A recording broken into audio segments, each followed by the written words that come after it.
Graça e paz, meus amados irmãos, servos do Deus Altíssimo, filhos benditos, né? Amados, dando continuidade aí ao assunto, o Deus desconhecido. Essa é uma pregação muito contundente, mas também muito esclarecedora. Queridos, eu venho pedir a todos vocês, ok? Todos vocês, que se inscrevam no nosso canal, né? Compartilhem os nossos vídeos nas vossas redes sociais. Cliquem no sininho para serem notificados. Façam seus comentários. Você pode fazer cortes também das nossas mensagens aí, não tem problema algum.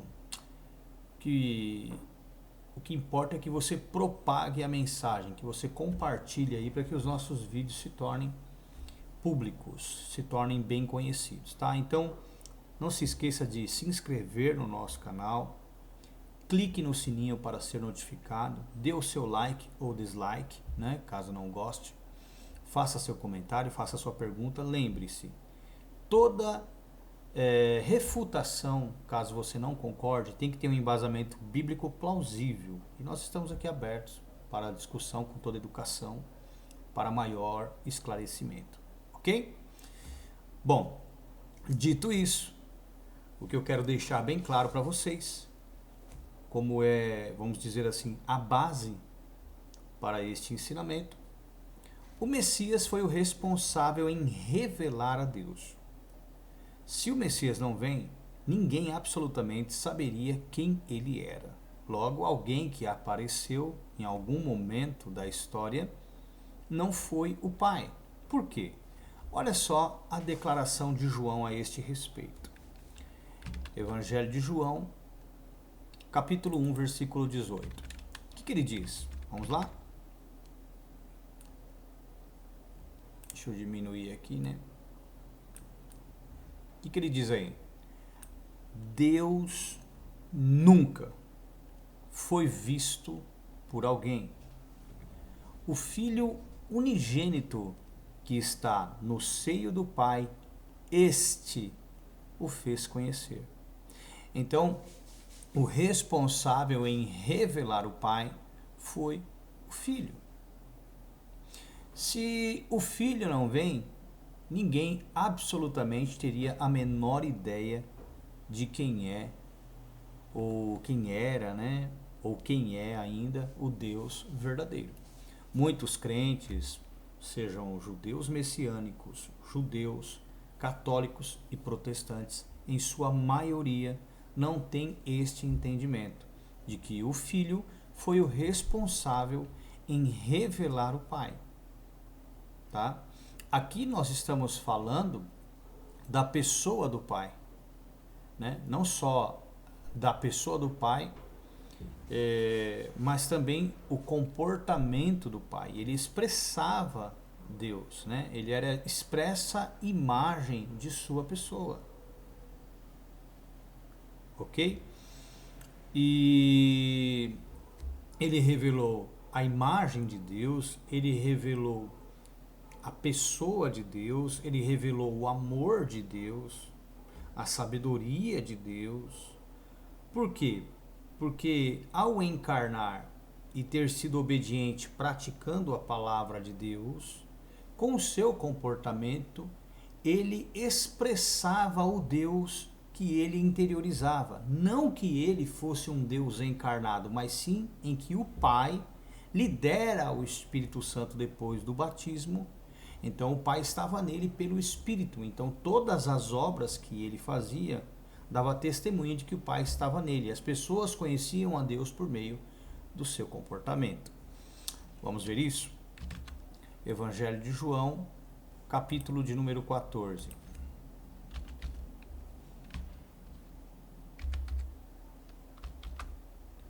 A partir do versículo de número 8. Muitos distorcem essas passagens, né?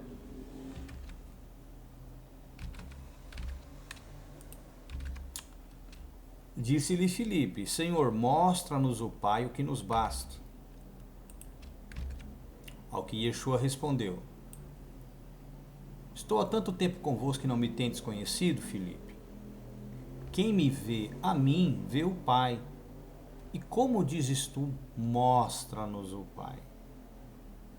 Ao ler aqui, nós pensamos que o Messias estava se autoafirmando como sendo ele mesmo o próprio Pai, certo? Mas, quando vem o esclarecimento, percebemos que não é bem isso. Vamos lá, mais algo contundente, algo polêmico aqui, né? Vamos lá. Não crês tu que eu estou no Pai e que o Pai está em mim? Não crês tu que eu estou no Pai e que o Pai está em mim? As palavras que eu vos digo, não as digo de mim mesmo, mas o Pai que está em mim é quem faz as obras. Como é que o Pai estava nele? Era porque interiormente ele era o Pai, o Deus encarnado, como alguns alegam? Não, absolutamente. Ele vai explicar, olha, versículo de número 11. Crede-me que estou no Pai e o Pai em mim. Crede-me, ao menos por causa das mesmas obras. Ou seja, Deus, a prova de que Deus, pelo Espírito Santo, estava no Filho, era o comportamento que ele tinha, né? Então, quem tem o Pai dentro de si, quem tem o Espírito Santo de Deus, se porta como Cristo. Por quê? Com as suas obras, ele revela o Deus que está dentro dele. Ou seja, Deus Pai. 12. Na verdade vos digo que aquele que crê em mim também fará as obras que eu faço. Que obras que o Messias fazia? Aquelas que revelavam a Deus. Deus estava nele fazendo as obras pelo Espírito, certo? E as fará maiores do que estas, ou seja, farão muitas outras coisas pelas quais vocês servirão de testemunho de que o Pai habita em vós. Quem olhar para vocês, assim como olham para mim, verão Deus em vocês, conhecerão Deus em vocês, né? Então, é como se nós, que temos o Espírito Santo de Deus, ao nos comportarmos como Deus, ou Deus agir por nosso intermédio, manifestando-se através das obras, pudéssemos dizer aos especuladores: onde está Deus? Estou há tanto tempo convosco que não me tendes conhecido? Quem vê a mim, vê o Pai, vê o Filho. Porque eu tenho o Espírito de Deus em mim. Deus habita em mim pelo Espírito. As obras que eu faço dão testemunho de que eu estou no Pai e de que o Pai está em mim. Só que as pessoas não entendem isso e atribuem a Cristo a divindade, dizendo que ao encarnar ele era filho, mas interiormente ele era Deus Pai. Não, quando na verdade o Deus Pai, pelo seu Espírito, que não era o mesmo Espírito do Filho, habitava no Filho, por causa do Espírito Santo. A mesma coisa somos nós, quando nós recebemos o Espírito Santo, o comportamento que nós devemos ter é Deus em nós. Por meio das obras, nós devemos testificar de que Deus está em nós. Se nós não temos o Espírito Santo, nós não nos portaremos como Deus, não teremos as obras de Deus, ou seja, Deus não estará fazendo as obras por nosso intermédio. Entenderam, meus amados? Então é muito importante que vocês compreendam isso, para que não haja nenhum tipo de confusão aí acerca dessas interpretações totalmente equivocadas da palavra de Deus. Ok? Vamos lá. 1 João,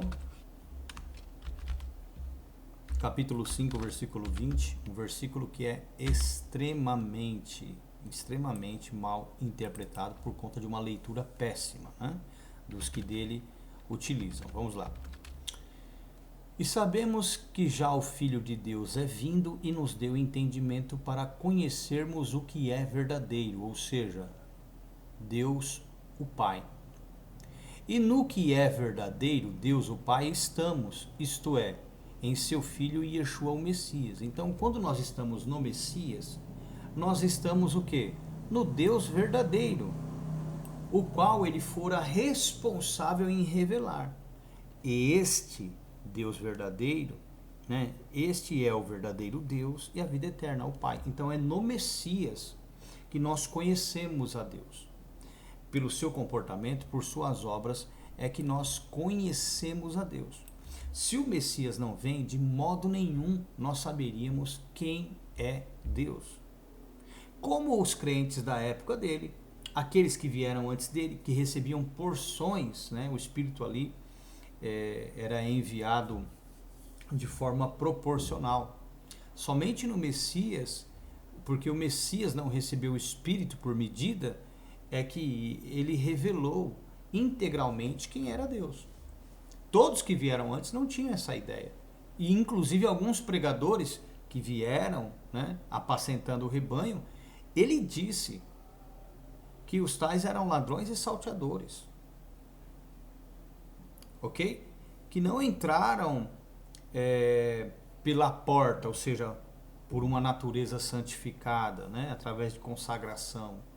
Que o porteiro não abriu a porta para eles, ou seja, o Pai. Eles entraram por outro lugar e tomaram conta, se apoderaram do rebanho, né? E eles chamam esses homens de ladrões e salteadores. Chamam também de mercenários, que não têm cuidado com o rebanho. Enfim, todos os crentes que não conhecem o Deus manifesto através do comportamento do Messias e ensinado por meio do seu evangelho, não conhecem o Deus verdadeiro. Estevão, por exemplo, ele foi apedrejado por quê? Como nós vimos no vídeo anterior, a partir do versículo 30, Atos 7:30, ele começou revelando que o Deus do Sinai era o anjo da sarça que apareceu para Moisés. Então nós vemos ali a usurpação. Em dado momento, o Deus verdadeiro os abandona a que servissem ao exército dos céus, aos anjos. Aí vem a pergunta retórica do profeta, né? Por acaso foste a mim que oferecestes vítimas e sacrifício no deserto por 40 anos, ó casa de Israel? Antes, né, tomaste o tabernáculo de Moloque. Olha só, então o tabernáculo não era de Deus, era de Moloque, o Deus que pedia sacrifícios humanos e animais. E a estrela do vosso Deus, Renfã, que é a chamada estrela de Davi, estrela de Salomão, que eles falam que é o Dalet cruzado, né? O que seria o D e o D no nosso idioma, o Dalet em hebraico, cruzado, que daria o hexagrama. E é mentira, né? É mentira. O hexagrama, né, na verdade é a estrela do Deus Renfã, que hoje está na bandeira de Israel. Certo? Então, nós sabemos que Deus não habita em templos feitos por mãos humanas. Então, quem foi que habitava na tenda? Quem habitou no templo que Salomão construiu, né? Porque o que apareceu a Salomão disse para ele que habitaria no meio das trevas, como nós lemos lá em 1 Reis 8:12. Peraí, Deus habitando nas trevas? Sendo que em 1 João 5 não, 1 Timóteo capítulo 6, versículo de número 16, Paulo deixa bem claro que Deus habita na luz inacessível, a qual nenhum dos homens viu nem pôde ver. Então quem foi que Moisés viu? Lá em Êxodo 24, a partir do versículo 9, Moisés, Arão, Abiú, Nadab e mais 70 anciãos do povo. Viram, deram detalhes de sua aparência, inclusive comeram em sua presença e beberam. Como se Deus é invisível? Habita na luz inacessível. Então tem pontos que as pessoas não prestam atenção, né? Um Deus que faz o bem, que faz o mal, que joga a praga, que faz acepção de pessoas. Esse não é o Deus Pai de nosso Senhor. Porque o Deus Pai de nosso Senhor quer que todos sejam salvos. Então ele não eliminaria ninguém, ele não jogaria praga em ninguém. Ele tentaria o quê? Converter as pessoas. Converter as pessoas. E muitos não entendem isso. E quando nós fazemos, né, essas indagações, o que eles alegam? Não, nós não podemos questionar. Nós não podemos questionar. Que isso, irmão? Aí nessa ideia que foi criada de não poder questionar, eles buscam justificar a conduta de um Deus que agiu como um criminoso, um assassino, inclusive ordenava o estupro.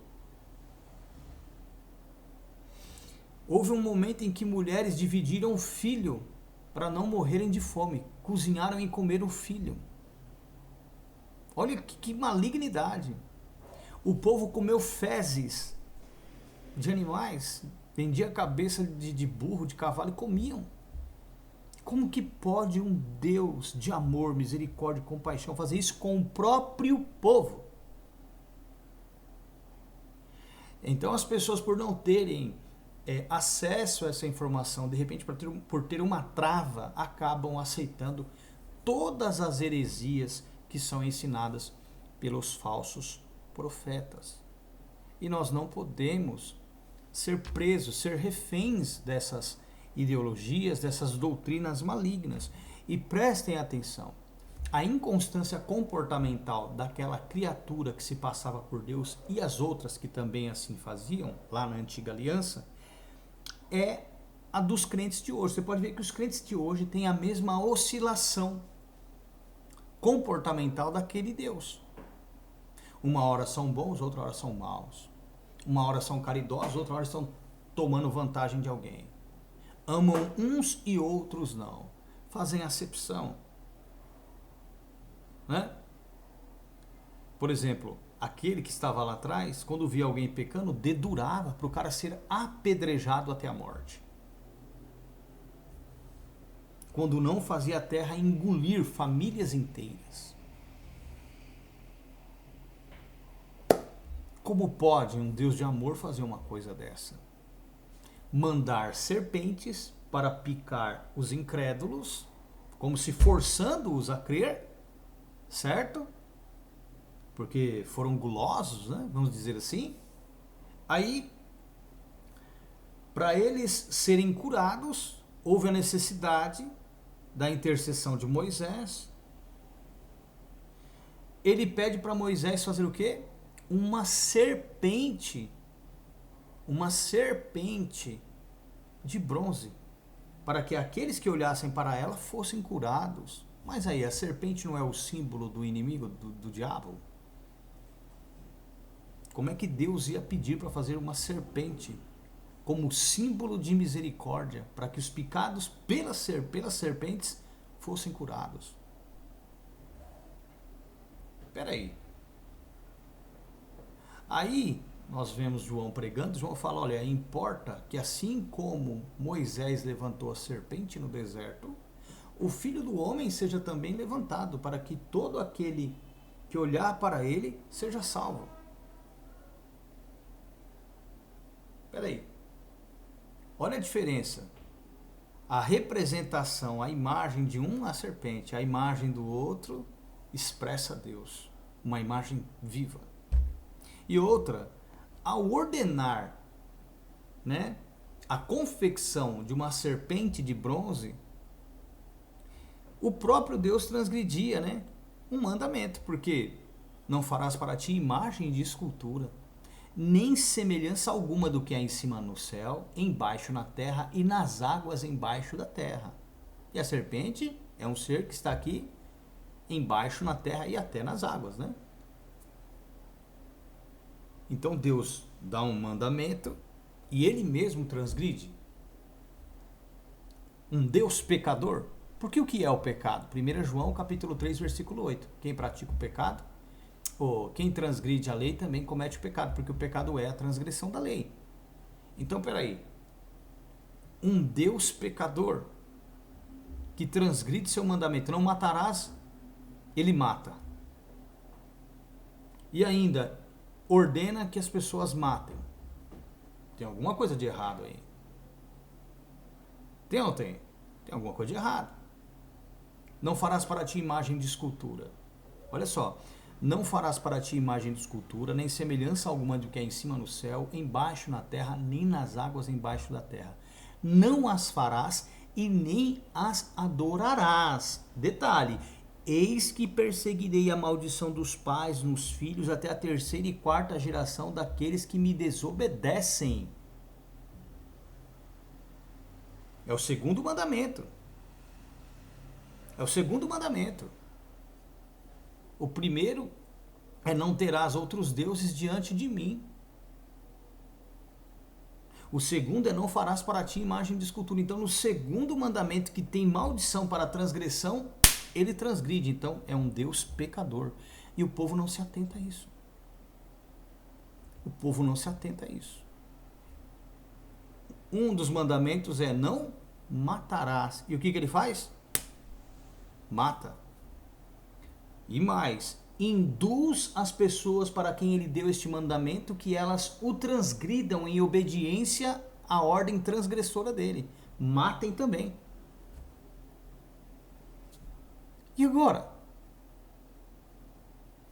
É estranho isso, mas as pessoas não se atentam a isso, né? Mas nós estamos aqui para pregar o Deus revelado em seu Filho. Mateus capítulo 11, versículo 27. Olha o que diz aí.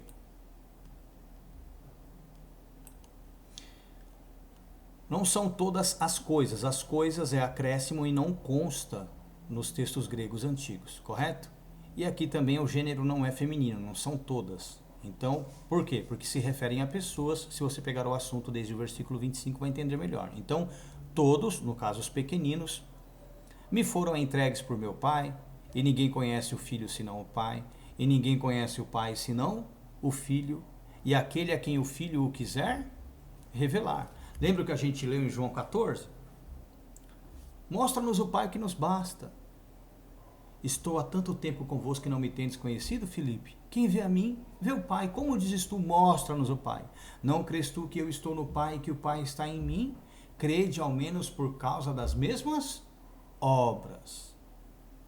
As obras que as palavras que vos digo, não as digo de mim mesmo, mas é o Pai que está em mim quem faz as obras. Se credes em mim, também farão as obras que eu faço, e farão obras maiores do que estas. Olha só. Farão muito mais obras que atestem que Deus está em vós. Então o Messias foi o responsável em revelar Deus.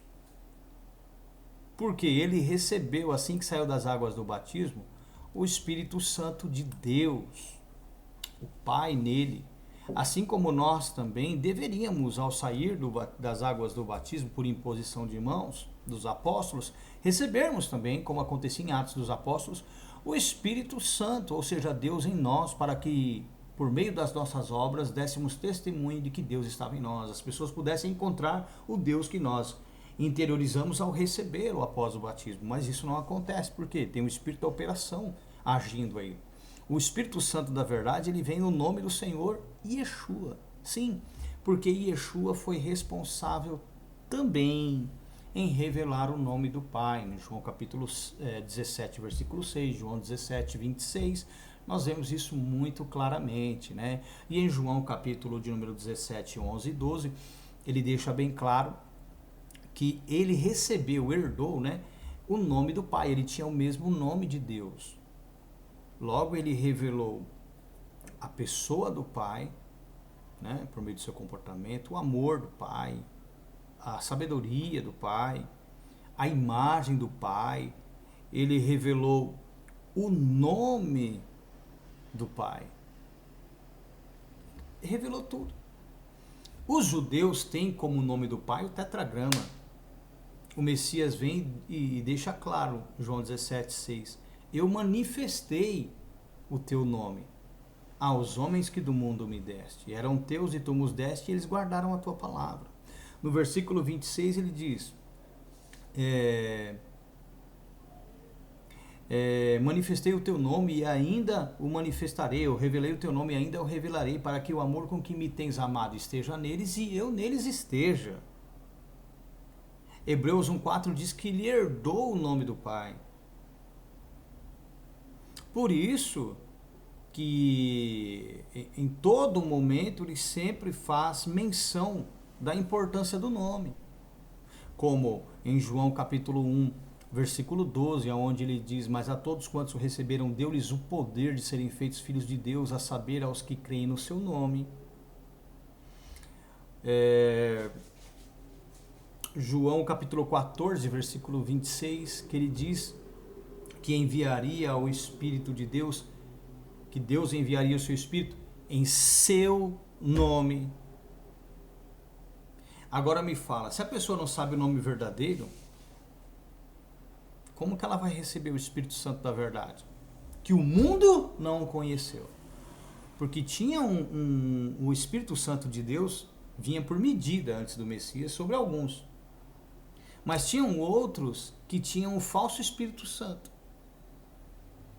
que era enviado pelo inimigo, que é o espírito que os crentes têm hoje, que leva eles a pularem, saltearem, ficarem apegados às coisas dessa vida, falarem uma língua que eles alegam ser dos anjos, e realmente, né, é dos anjos mesmo, no sentido de anjos caídos, né, e não o dom verdadeiro que os apóstolos receberam, que era falar em outro idioma, como Paulo explica lá em 1 Coríntios 14, se não me falha a memória.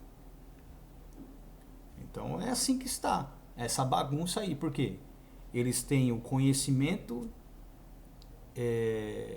errado, eles estão seguindo um Messias fictício, eles têm sobre si como Deus o diabo, o enganador, né, o farsante, o transgressor. O espírito que atua na vida deles é da operação do erro, o espírito do engano, e assim vai. O nome que eles defendem como verdadeiro é um nome falso, que foi criado para que o nome verdadeiro fosse esquecido. Só que quando nós começamos a falar sobre tudo isso, gera uma grande polêmica, né?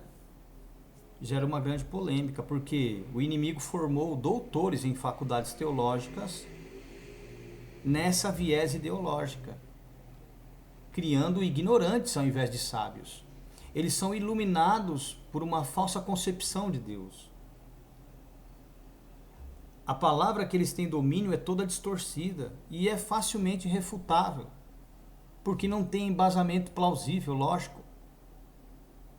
Entenderam? Porque fé não é ser ignorante. Fé é trazer à existência aquilo que não existe. Beleza. Só que a fé é dividida entre, veja bem, a fé é dividida em poderes sobrenaturais. A fé, você acreditar que Deus possa realizar o impossível, né? Depois a fé é dividida em conhecimento. Conhecimento.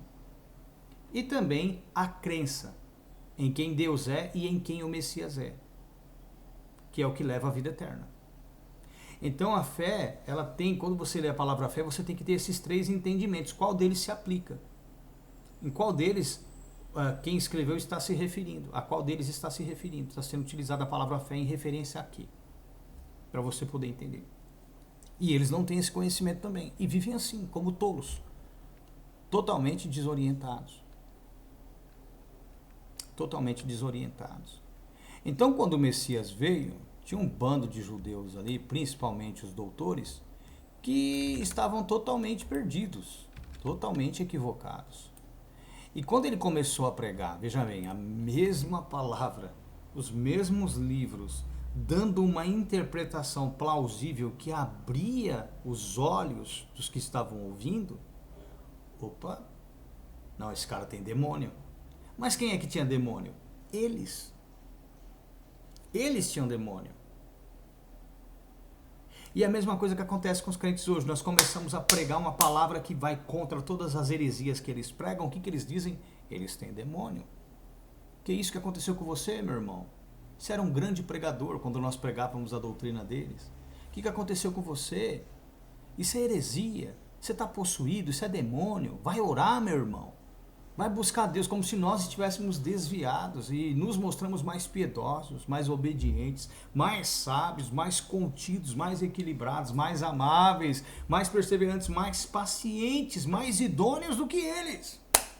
Mas nós é que estamos errados. Como pode?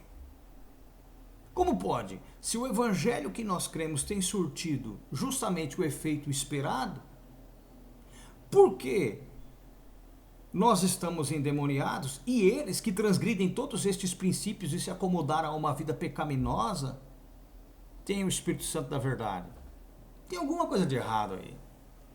Então, A soberba, muitas vezes, que está instaurada na mente desses indivíduos, principalmente os diplomados, impedem com que eles tenham acesso à verdade, sejam elucidados. Daí vem Mateus capítulo 11, versículo 25, né? Graças te dou, Pai, Senhor dos céus e da terra, que ocultaste isto aos sábios e instruídos e revelaste aos pequeninos, aqueles que não tiveram formação, né? Que serão formados agora por mim, que receberão de mim o entendimento, eu darei a eles a revelação, revelarei o Senhor, revelarei o seu nome, darei a eles o entendimento correto da palavra. Pois é, entenderam? Então nós temos que glorificar a Deus por todo esse conhecimento que nós temos. Nós temos que glorificar a Deus. Louvado seja Ele pela sua compaixão e misericórdia para com as nossas vidas, né? Bom, João capítulo de número 6,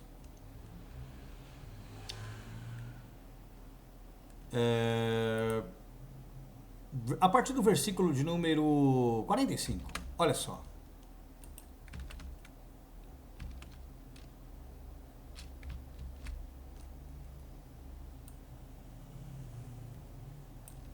Está escrito nos profetas, e serão todos ensinados por Deus. Portanto, todo aquele que do Pai ouviu e aprendeu, vem a mim. Então, veja bem, como nós aprenderemos de Deus para ir até o Messias? 46. Não que alguém visse ao Pai, a não ser aquele que é de Deus, o Messias. Este tem visto o Pai. Então, quando o Messias pregava, nós estávamos o quê? Aprendendo do Pai. E nós íamos até Ele, ouvíamos, por meio da pregação dele, a palavra de Deus. Deus nos ensinando. Então, nós só vamos seguir. Deus falou pela boca dele, vamos segui-lo.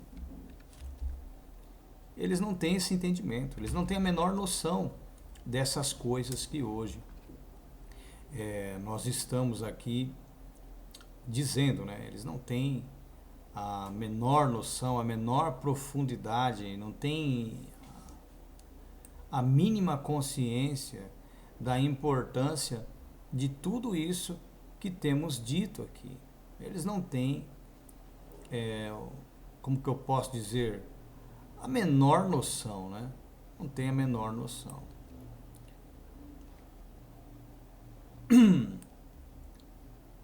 Evangelho de João,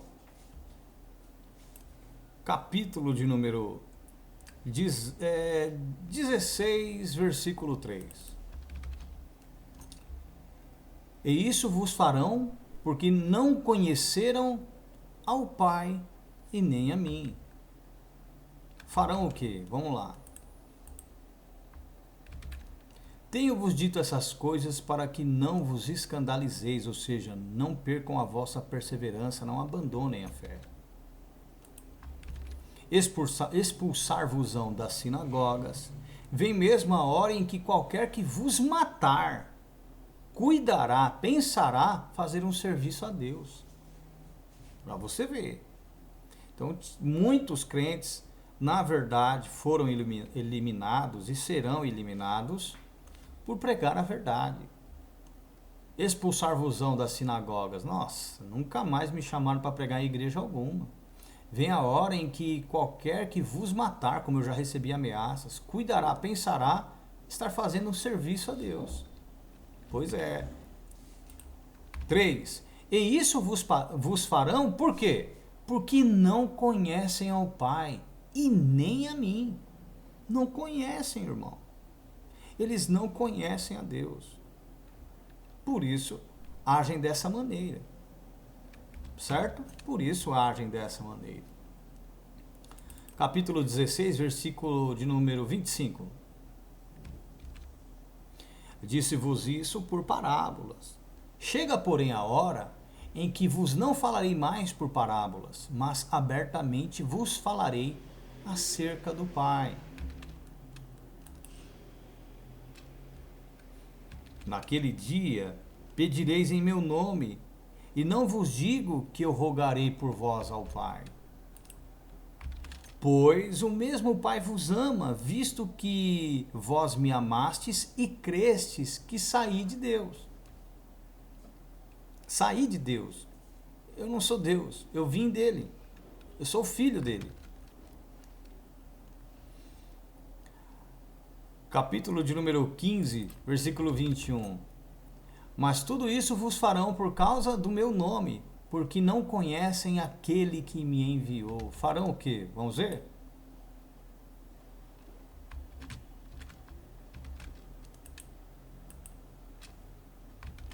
Se o mundo vos aborrece, vos odeia, sabei que primeiro do que a vós, me aborreceu a mim, causou transtornos a mim. Se vós fosseis do mundo, o mundo amaria o que era seu, mas porque não sois do mundo, antes eu vos escolhi do mundo, por isso é que o mundo vos aborrece, vos odeia, vos causa transtorno. Lembrai-vos da palavra que vos disse. Não é o servo maior do que o seu senhor. Se a mim me perseguiram, também vos perseguirão a vós. Se guardaram, se obedeceram a minha palavra, também guardarão, obedecerão a vossa. Mas tudo isso vos farão. Por quê, irmãos? Por que nos farão isso? Por causa do meu nome, que é o nome de Deus. Porque não conhecem aquele que me enviou. Não conhecem ao Deus Pai. Eles não conhecem, irmão. Não conhecem. Isso é fato. Eles não conhecem ao Deus Pai.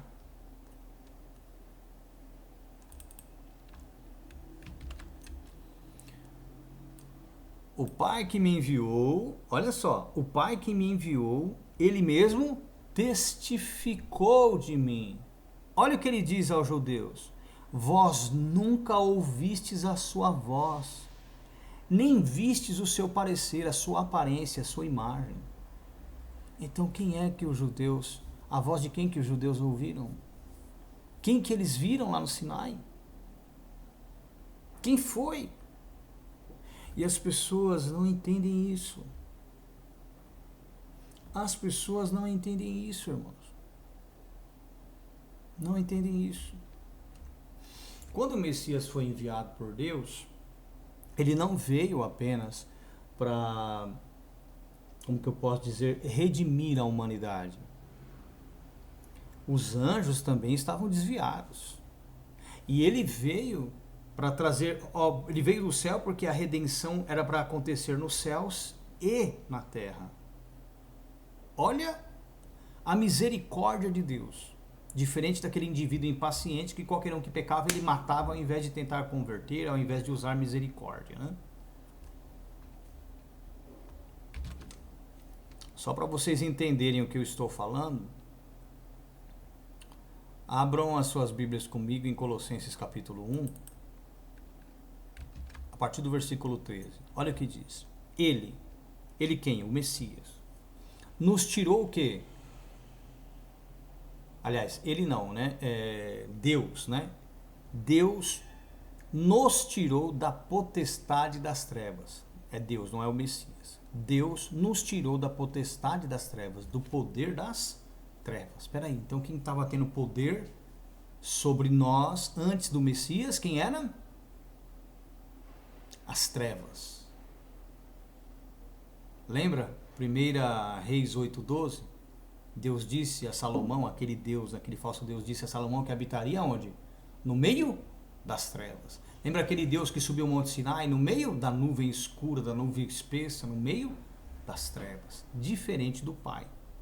Então todos, judeus e gentios, estavam no poder das trevas, na potestade das trevas.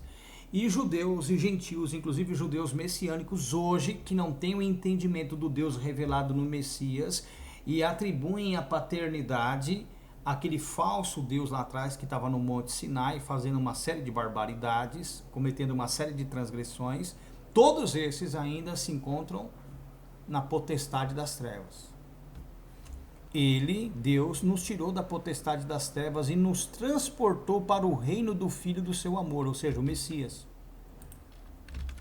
em quem temos a redenção pelo seu sangue, a saber, a remissão dos pecados.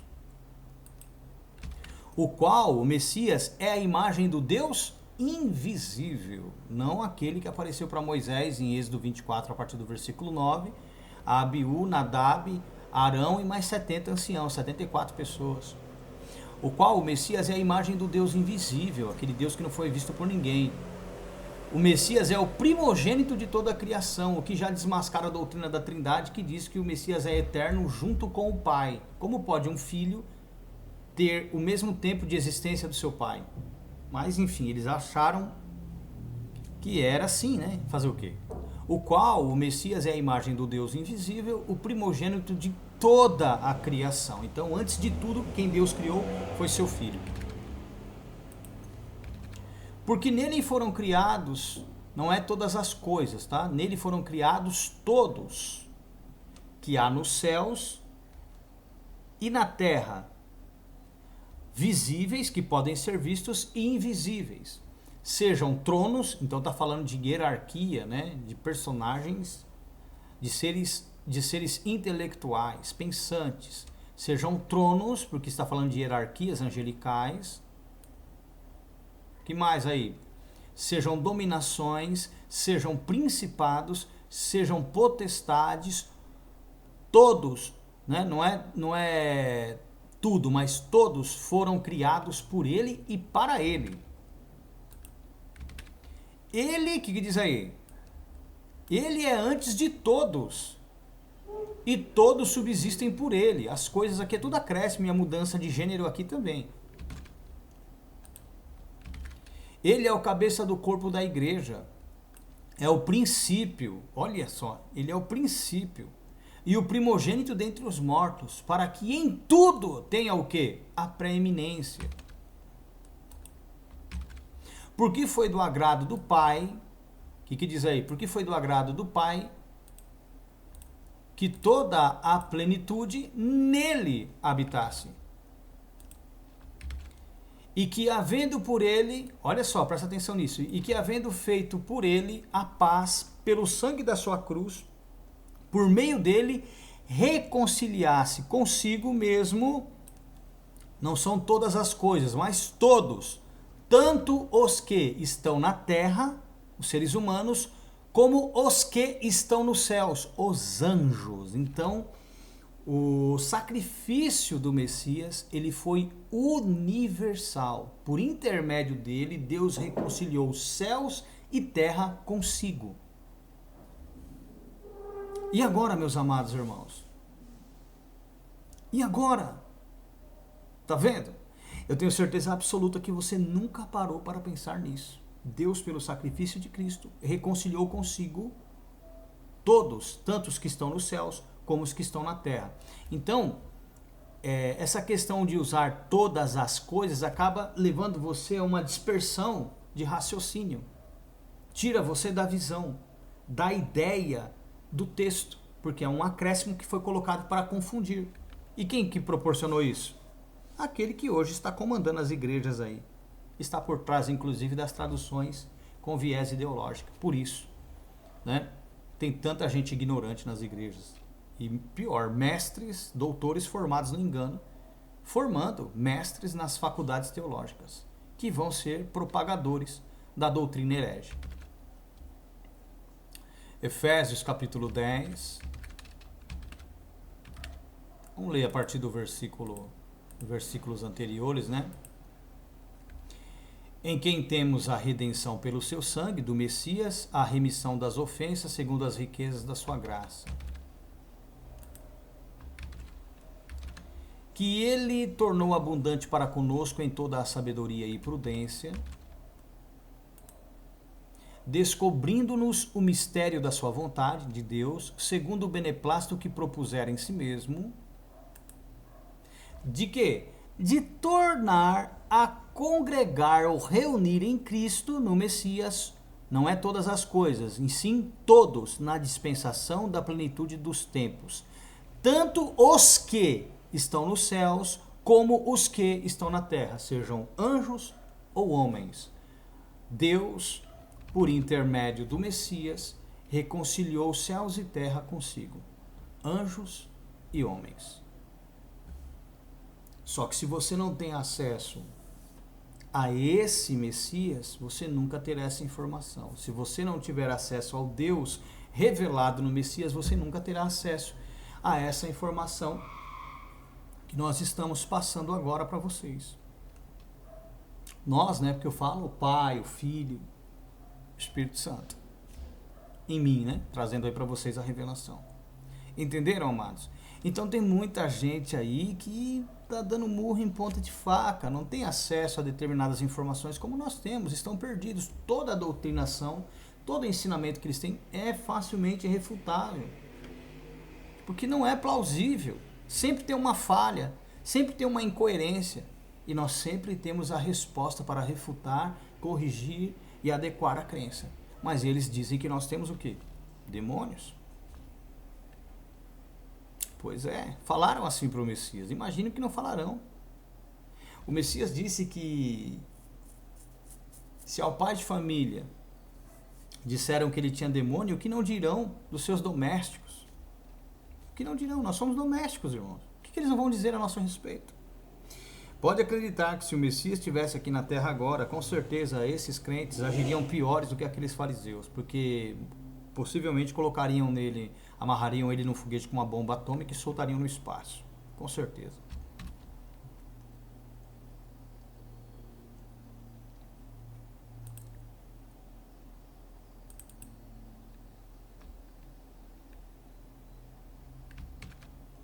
Olha só.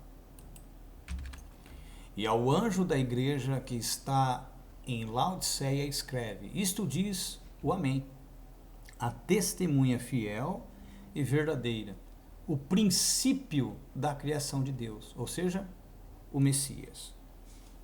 Então, o responsável em revelar o Pai é o Filho.